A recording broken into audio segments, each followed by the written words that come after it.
அல்லாஹ் கேட்டுக்கோங்க, எனக்கு சொல்றேன். ஒரே ஒரு விஷயமே உங்களுடைய வாழ்க்கையில் இருந்தா போதும், அல்லாஹ் உங்களை பாதுகாத்துக்கிட்டே இருப்பான்.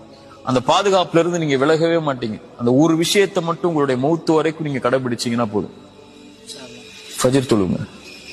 ரசூலுல்லாஹி ஸல்லல்லாஹு அலைஹி வஸல்லம் சொன்னாங்க, யார் ஃபஜ்ரை தொழுவாரோ அவர் அல்லாஹ்வுடைய பாதுகாப்பில் இருப்பவர். அல்லாஹ்வுடைய பாதுகாப்பில் இருப்பவரை எதுவும் தீண்டாது. ரசூலுல்லாஹ்வுடைய வார்த்தை இல்லையா? காலையில எழுந்து அவன் அல்லாஹ்வுக்காக என்ற காலத்தை அந்த குளிருள்ள நேரத்திலையும் வெளிச்சமில்லாத அந்த நேரத்திலையும் நடந்து போய் அல்லாஹ்வுக்காக நிறைவேற்றக்கூடியவருக்கு ரசூலுல்லாஹி ஸல்லல்லாஹு அலைஹி வஸல்லம் சொன்னாங்க, யார் இரவுடைய அந்த இருள்களில் நடந்து கொண்டு பள்ளியை நோக்கி சென்று தொழுகை நிறைவேற்றுவாரோ நூறி தாமியோமல் கியாமா, மறுமையில் அவர் வெளிச்சத்தோடு வருவார்.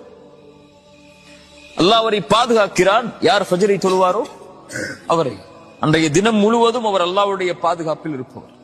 அல்லாஹ்வுடைய பாதுகாப்பில் இருப்பவர்.